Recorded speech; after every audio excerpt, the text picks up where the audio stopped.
currently on a 2-year professorship that's investigating the intersections of art and science, and how art and creativity can be used to enhance the teaching of science. So that area is enabling me to intersect with all types of people that artists don't usually intersect with.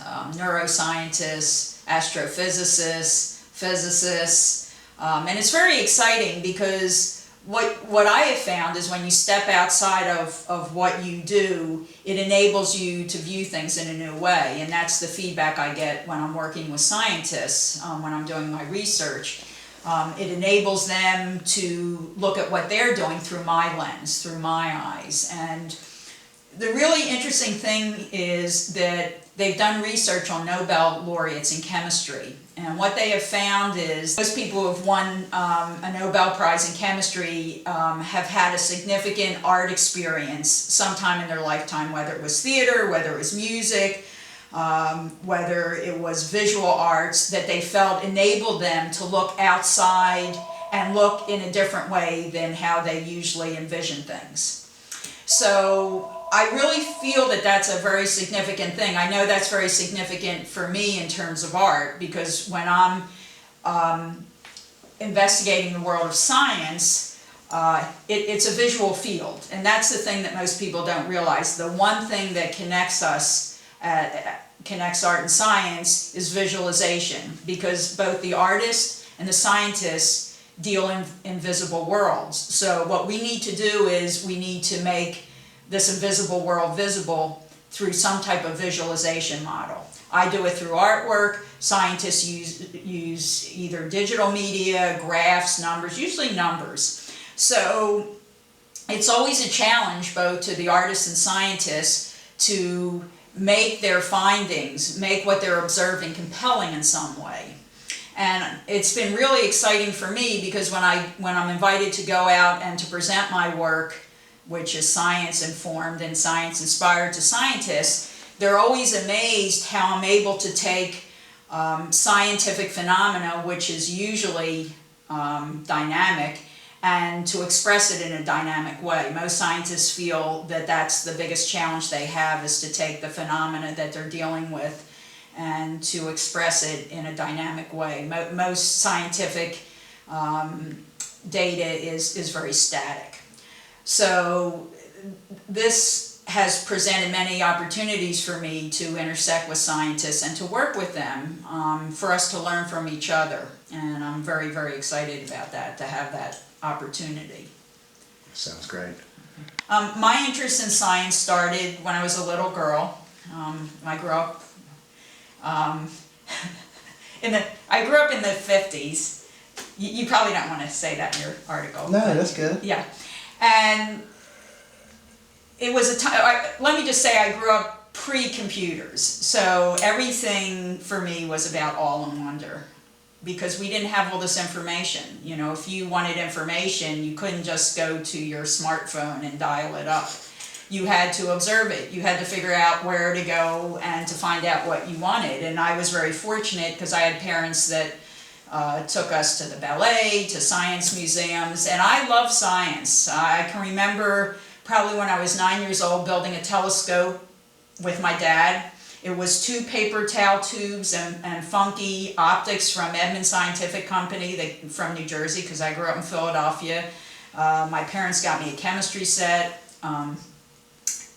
Just all this wonderful stuff. It was all about like investigation, but unfortunately I found out later in life that I'm very dyslexic, so I was much more a visual learner at a time in the educational system, which it wasn't very visual learning. It was more what we call the drill and kill method of educating people. So what happened was that excitement I always had for science lay dormant for many, many years until I got through school. And then I had an opportunity to work on a very big sculpture project in China. I collaborated with a Chinese sculptor. And this was back in the late 80s, 1980s.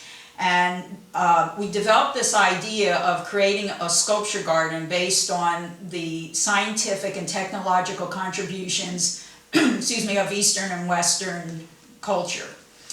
And it was an amazing opportunity for me to really investigate ancient Chinese discovery. And China has basically discovered a lot of really significant scientific discoveries. I mean, you have gunpowder, you have airplanes, air travel. You have the first compass was developed by the Chinese. So there's this long history, rich history of that. And that really sort of planted the seed of sort of rebirthing my love and interest in science. And then I was invited to do an exhibition at the American Center for Physics, celebrating the 100th anniversary of Einstein's discovery of relativity.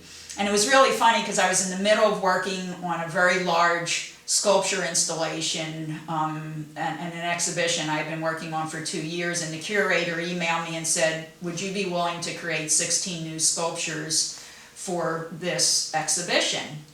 And I said, sure. And she said, are you out of your mind? You can do 16 sculptures in 3 months? I said, I don't know. Let me give it a whirl. Not only did I create 16 new sculptures for this exhibition, I had 2 weeks before it had to be installed, and the only thing I can figure out made it possible was quantum physics. And I mean, there's no way humanly possible that I could have created that many sculptures, teach full-time, plus finish up work on this show. Well, as a result of that group of sculptures that I created for this show at the American Center for Physics, someone at the American Philosophical Society in Philadelphia saw this body of work. The American Philosophical Society is a society that was started by Benjamin Franklin back in 1743 to, quote, promote useful knowledge, whatever that meant back in the 1700s. Right. And he started this incredible library. And I was invited to come down and be in residence in this library, and I had access to anything in this collection. Now you have to realize this collection includes a good bit of the Darwin papers, the actual Darwin papers. They include the Lewis and Clark, the original sketchbooks. These are the things that I got to hold, to look at, to investigate. A lot of the Ben Franklin original papers. It was this treasure trove. I mean, and literally I was given carte blanche. Anything that I wanted to look at was brought up. And actually one of the most exciting things I got to view is the papers of John Wheeler. And John Wheeler was a physicist. He was a contemporary of Einstein's at Princeton. And what's so significant about John Wheeler is he is the father of the black hole. He's the person that investigated the black hole and coined the phrase dark matter.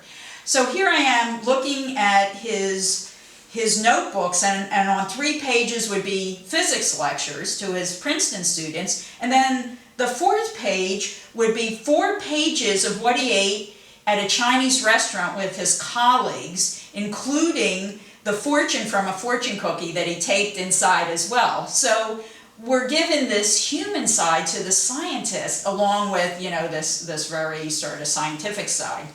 And I just love that about John Wheeler. And this is what I find with my interactions with scientists, because when I'm working and interacting with scientists, I get to know them beyond their research. I get to know them as human beings who, like me, have this incredible sense of wanting to know, of knowing. And it's really interesting because the other thing that sort of connects science and art is this sense of the unknown. Several years ago, I was fortunate enough to have lunch with Barry Blumberg, who won the Nobel Prize for developing the serum for hepatitis B. Brilliant man, wonderful man, loved the arts, and at the time that I had lunch with him, he was in his 80s, and he worked for NASA dealing with investigating extraterrestrial disease, which is something that, is really important.